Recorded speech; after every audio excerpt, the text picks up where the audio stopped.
All right, I'm going to go over a couple things today, and then the rest of the day will be work day. For the submission form for this, the hologram assignment we're working on now, the due date's going to be the 17th, which is a week from today. And we're building a hologram and animating it in 3D and in After Effects, right? So we built the 3 of these holograms in Illustrator. We picked the best one, brought it into After Effects, and then are animating all the pieces. We should get the idea that we're animating some pieces in 2D, so some things will just kind of move flatly, then other things will move in 3D, so they'll actually come out. We want these to look like they're actually like somewhat 3D, okay? So we'll be animating the hologram with 2D and 3D motion. There should be a complexity to the hologram, so nothing crazy too simple. Many things should be animated and cycled, so we're not just focusing on just like one piece moving and that's it. There's lots of things that are kind of moving and kind of whirling around in the background. Even on this one, you can see how I have the bars up here that are animated. The teeth on the green are animated too. Oops. There they go. You can see the bars right there animated. You can see the circles that I've hidden. Those are also there, but they're animated. Okay. We don't want these to be stuck in a 2D mode, so I don't want them to stay something like this. I want them to actually have a 3D feel to it. So at some point, we should see the 3D kind of move. Okay, so in this case, you see it move twice. Once when it does this, we see 3D. And then once when it does this, we see 3D. Okay, so you only need to do it at least once. But the more you do it, the kind of neater it looks. We'll be using Easy Ease, Graph Editor, coloring appropriately, the rest of the stuff that we've done before, finishing touches, motion blur, you know, anything else that we can do to make it look cool, glows, that kind of thing. All of those will be included in that. You'll be turning in the artwork for this, which is those 3 Illustrator files. You'll turn in your movie for it. And then if you added any sound effects to your scene too, you'll include those, okay? I'm not going to go over the process of bringing in your title card, updating it, and then having your title card go into your hologram. That's already been done several times. So just go back to the previous videos if you don't remember how I did that. This fly through cloud, you're going to ignore that. And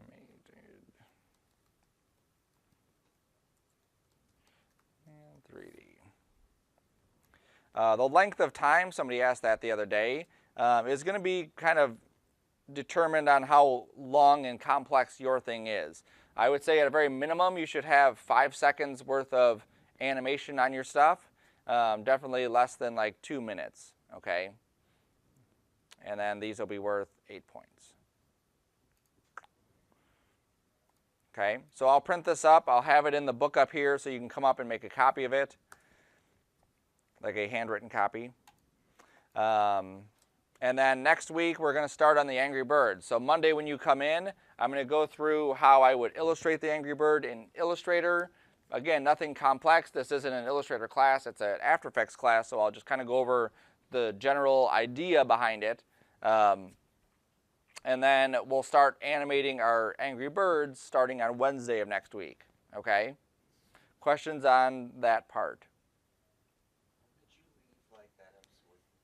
Well, I'm printing it, so it'll be in the book so you can grab it. This purple book. All the sheets, remember, I'm putting in the purple book, so you don't have to copy it as I go. Yes, sir? For the sketches, do you want, how many ideas should we have, or are we making the whole like animation process in our sketches? Initially, you're going to have sketches in your sketchbook. Those are what I'm going to check first. How many Angry Birds should we have? I said it last class. 5, right? So we should have 5 Angry Birds. Each one of those Angry Birds has their own kind of theme to it. And again, think about how you would want those things, like a theme or whatever. Let me see if I can find this one real quick. Nope, that's not where it is. It's here.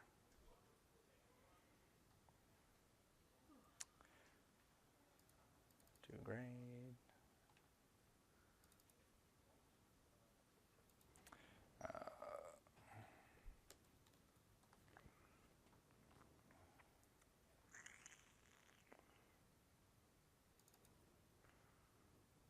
So here's another one that is themed.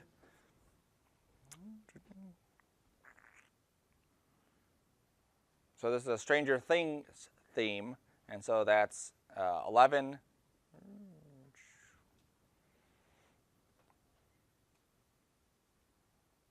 Okay, so you can see we want to have some sort of theme to it. So this is one of the themes that this person chose. They drew out what they wanted their character to look like. They had the Eggos. They had like a wig so that as the Angry Bird would bounce, the wig would kind of like flop around. And then for each Angry Bird you have, you'll also have a background that you've also drawn. The illustrations for the backgrounds don't need to be extensive. You just have to have a general idea about what you're going to do. So with this one, the library, the Demogorgon, whatever thing that is, and then some trees and whatever. They will have parallax to them, so remember we want to think about the foreground, the middle ground, and the background of how this will animate.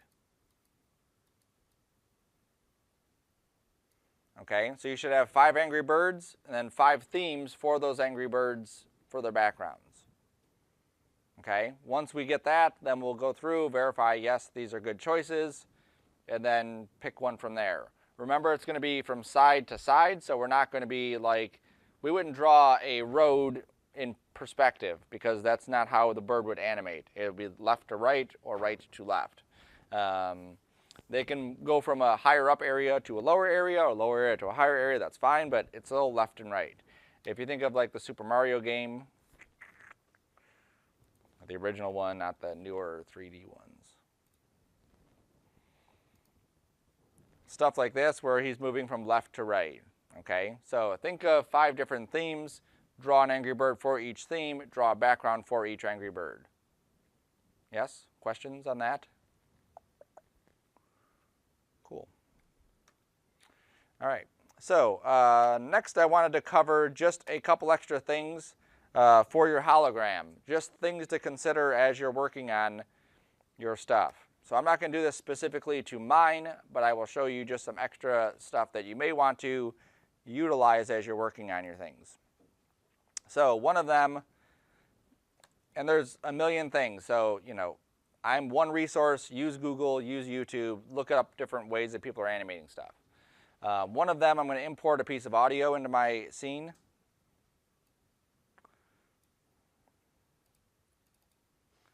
So I just happen to have my Shrek piece of audio from the past assignment. Text, audio, Shrek.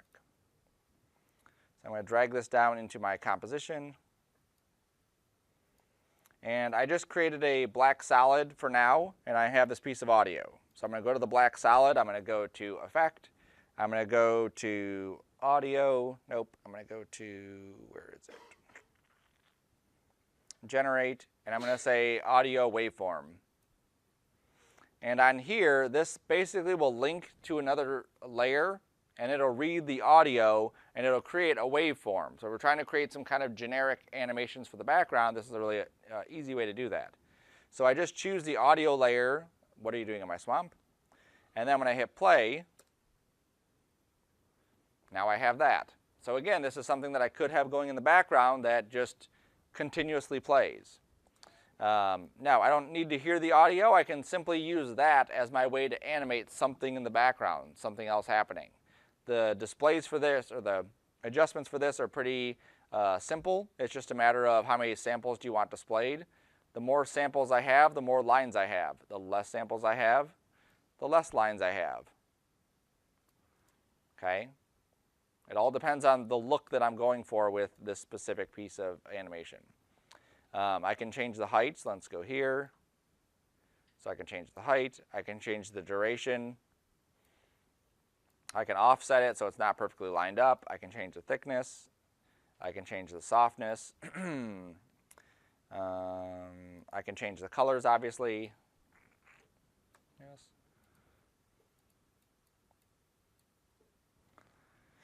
And then I can make this just the left speaker or right speaker. In this case, it doesn't matter. It's the same thing. And then I could change it to maybe digital lines. So instead of it being squiggly lines, now it's digital lines. So it's just like straight across. If this is something, my piece of text is really short, my audio, it's like 3 and a little bit. I can go into my piece of audio, go to Interpret Footage Main, and, oh, there it is. I'm going to loop this, let's say, 10 times. So now this piece of audio will loop 10 times. So now I have this that I can just hit play, and it'll continuously just kind of keep showing that animation. Okay, so again, that might be something that I want to include in my hologram so I can see just like nonsense type thing, just kind of like moving around, just detail inside there. All right. Let's say we have something else here. So I'm going to just create a shape. I'm not going to use that. I'm going to go to my pen tool. Come on. There it is. Oh, sorry. One more thing on that audio one. If I go to that black solid and I were to draw a shape, so let's say I drew that, one of the effect controls for that is I can choose a path. And so now when I hit play, I can see it kind of following that path. So if I wanted something in a circle formation, same thing. I go to that mask and delete it. I go to my shapes up here and draw a circle. And then I just specify that I want to use that mask. Okay. Now it's getting cut off because of the mask on here, so I'm just going to say none. And now it shouldn't get cut off. There we go. Cool. All right. So now let's go back to the next thing I was going to show. I'm just going to hide that. Let's say that I have a shape that I want to kind of flicker into the screen. Okay, so I have this shape here that I want to flicker into the screen. I'm going to change the color so it's a bit brighter so you can see it. There we go.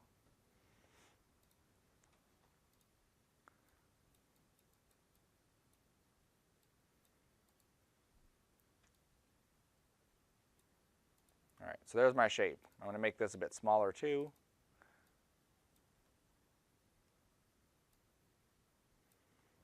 I'm going to move the pivot for this so that it's on top of it.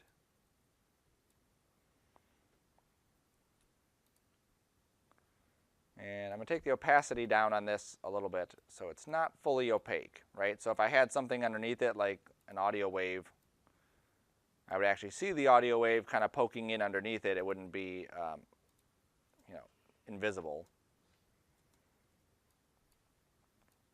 All right, so I don't need the audio wave for now. So I'm going to take this and animate it. So I'm going to hit T to go to opacity. I'm going to put it at 0.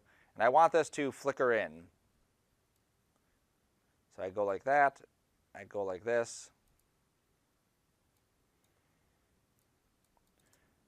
And then obviously it fades in, which is fine. But I want to like flicker in, like it's kind of building itself up. So I'm going to go into here. I'm going to give myself a little bit more frames here, so like that.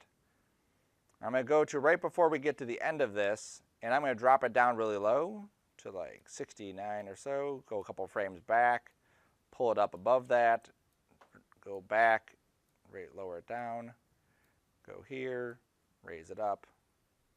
All right, so now we should get this kind of flicker. Right? Maybe I want to easy ease this.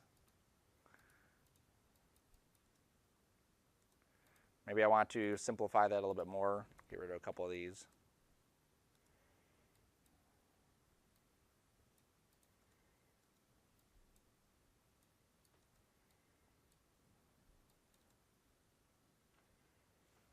There we go. So that'll be sufficient, let's say. All right. So now let's say that I wanted a bunch of these. I wanted this thing kind of stacked.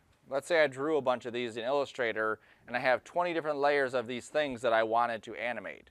So for now, I'm just going to, I'm going to cut the keyframes off of here, and I'm just going to duplicate it and pretend that they don't have any animation on them.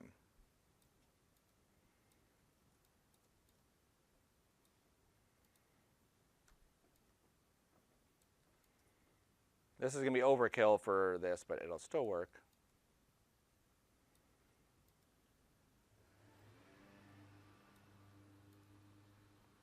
There we go. Okay.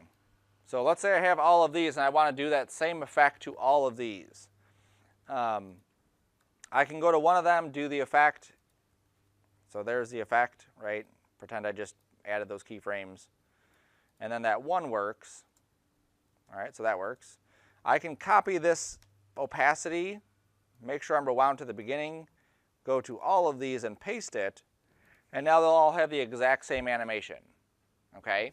Now that's fine for all of them doing it at the same time, but what if I want to then offset each one of these so that they're all not starting at the same time? It's kind of like a cluster where they're all just kind of like powering up and going towards the center or whatever. Okay? I could go through and just offset each layer manually. So I'll zoom in. I'll go here and move that one a little bit.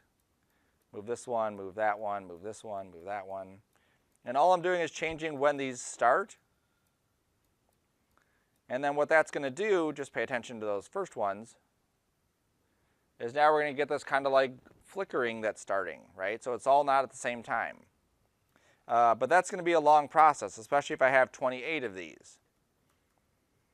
So before I mentioned that there's a website called AE Scripts.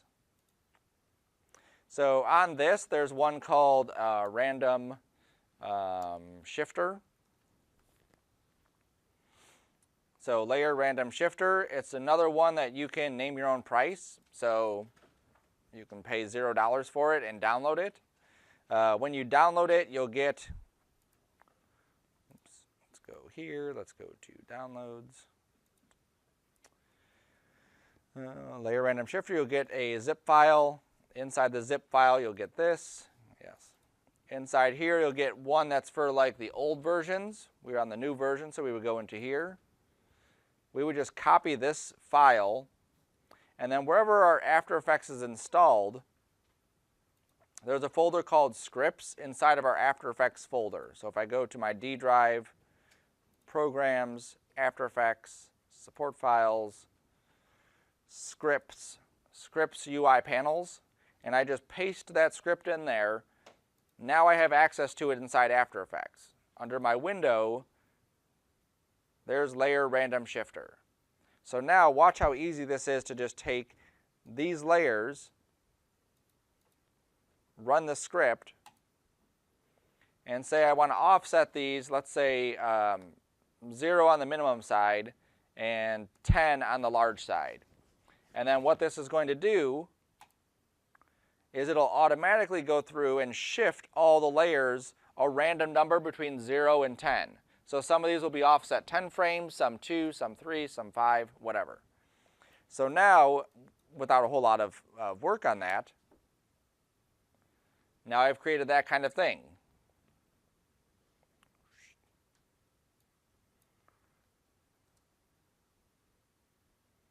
And if I had 100 layers, it's exactly that same simple. I can just take that opacity and paste it, grab all the layers, and then shift all the layers over. If I don't want them to be shifted again, I want to fix something, I can rewind, I can grab all the layers, use the left bracket, now everything's back to where it was. Then I can go back to that window, go back to my layer shifter, and say, okay, well maybe I want them to be 0 on the minimum side and 20 on the other side.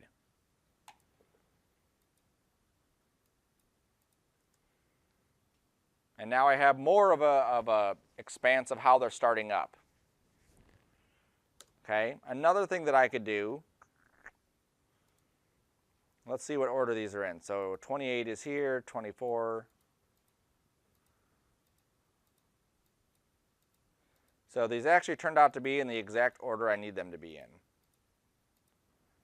Okay, so let's say that I wanted to start these at the top here and then animate all the way to the bottom there. Okay, if they weren't in that order, I'd move them into that order. My composition, and I need to know this for this to work, is 8 seconds and 10 frames. So I grab all the layers with the one I want to start with first, shift-click the one I want to end with, and then under my animation, I'm going to go to Keyframe Assistant, Sequence Layers. Now what this will do is it not randomly place them. What it'll do is it will start with one and it'll offset each one of them. Okay? So if I say I want some overlap, and I want, it's weird how it's set up, but I have to take my composition setting, which is 8 seconds and 10 frames, and I have to subtract from that how many frames I want overlapped. Okay? So my animation for this is about 10 frames, so I'm going to just set this to 8 seconds. So that way each one of these layers will have 8 seconds of overlap. And I hit OK. And so now when I hit play, you'll see that each one of these is starting up, just like starting from the top left and going to the bottom right. And it's starting to slow down.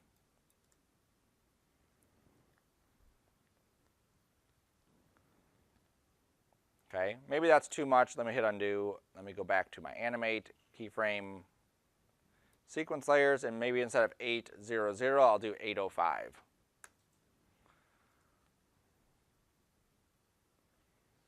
Okay, so now it's doing the same thing, but it's a little bit tighter, it's a little bit faster of an animation. And what's neat about this is that I could then go through and use that layer shifter and maybe just offset them like 5 each. So now instead of this consistent movement, I'll get some that hang out just a little bit longer. I think maybe a little bit more shifting. Let's say 10. There we go.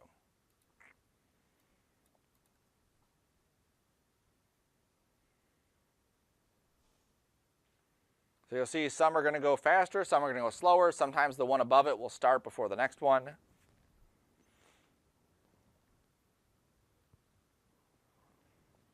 I may even decide to just take a couple of these out. Like I just don't want a couple of these in here.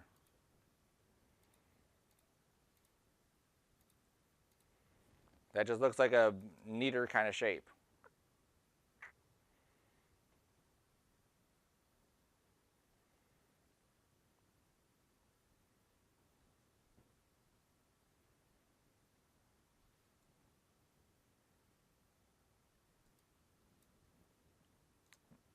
Now this is by no means something I would keep forefront inside my screen. This is something I would use just kind of like on the background, just kind of like sitting there somewhere.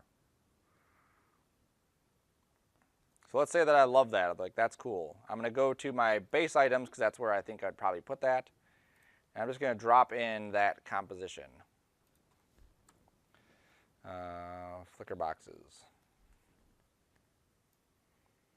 And now that this is just a layer all by itself, then I can scale it down to, let's say, I don't know, 20%.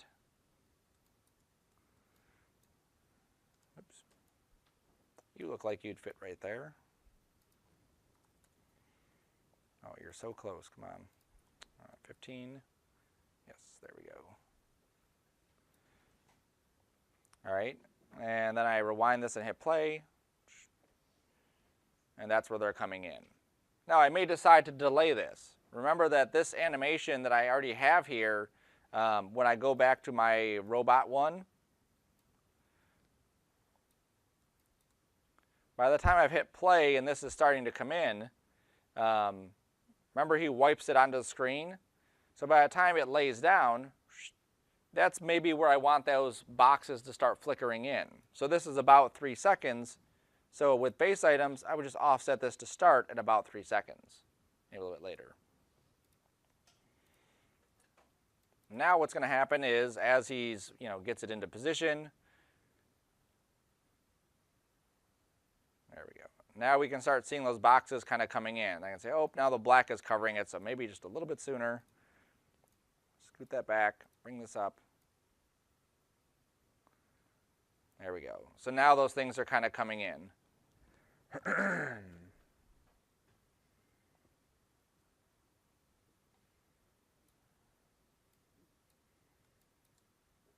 Okay, so again, extra stuff that you could throw into your scene. You can make new compositions for every kind of effect and just drop those effects into your base items or drop it into your main area. If you have something, I'm just going to draw a circle shape. I'm going to go to the ellipse. Set this to 400 and 400. Take the fill off of it. And just give this a whitish kind of stroke. Okay. Remember all those things that we had here? So we have things like trim path. So I can use trim path on this. I can take the start or the end and adjust what that's set to. Let me turn this off. And then just use this offset. And you can see by just animating this offset that that thing will pretty much go forever. Okay, and I may animate it straight up, just like set a keyframe, go to the end of this, set another keyframe, and just watch it play. Or I may set an expression to have it just automatically move with time. I may change the start and the end and the other stuff just to kind of animate everything together.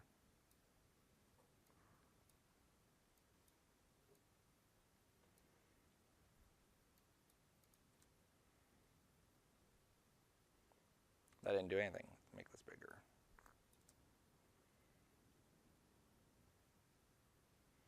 There we go. And then I'm going to go to the end of this, and then maybe I take the end down to like that.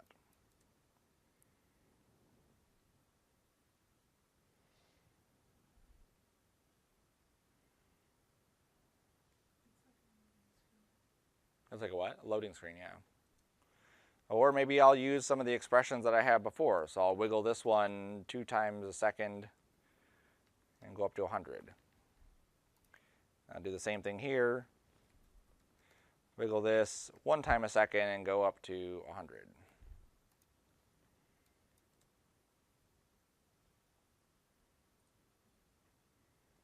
Okay, so there's some very easy things that you can do to create some neat effects just by using some of those basic expressions in different ways.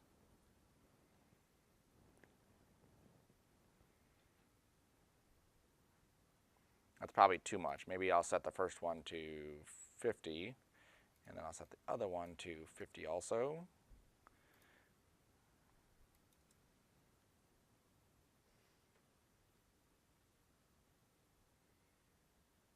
There you go. It's kind of a weird effect, but it works. Okay, so those are a couple things you can do. The effects panel that's inside here is loaded with different things that are just kind of like automatic type things or things that you can utilize inside yours. Especially under the generate one. Here's one that's radio waves.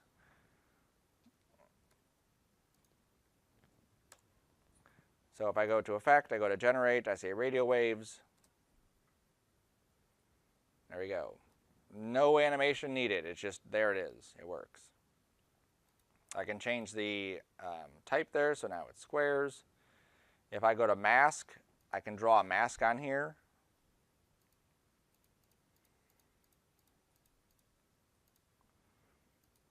And then I just choose the mask, hit play. Now there's my weird shape. Change the frequency to change the amount of them. Too much, too much. Change the expansion. Maybe change the orientation of it. Maybe change the spin.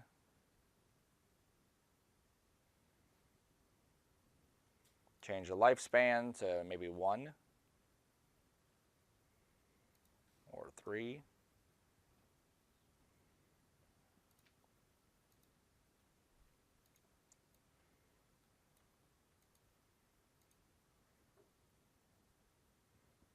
So these are all little things that you can add to your stuff to make it just look more interesting, okay?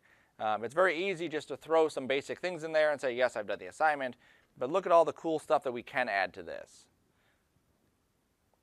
Here's my fade out time. I start with and end with. I can change those, so maybe it starts off really thick, but then it gets really thin.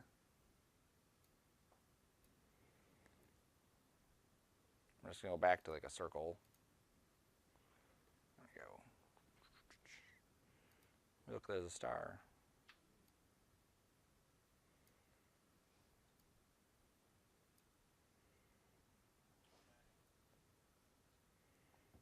And how many sides? Let's say 20. And now you're getting hypnotized.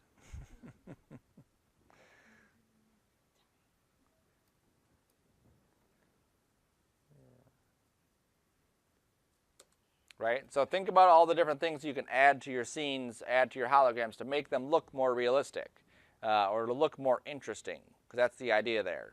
There'll obviously be a line where like, hey, you've done too much, where too much stuff is animated, too many things are going on, it's hard to focus. As long as you have some main items in there that people are meant to focus on. In this case, I'm meant to focus on the green circle there because it's bright and green and vibrant. And then the black one will be a different color. And then I have all the other stuff there that's just kind of supporting things. No one's really focusing on this or on these bars or on the stuff over there. It's just kind of supporting stuff so that it looks, again, more interesting as it's moving around. Cool. All right, so that's all I have for the hologram one. That'll conclude any more hologram lectures. Questions on that or comments? Will there be a video of that? Yes.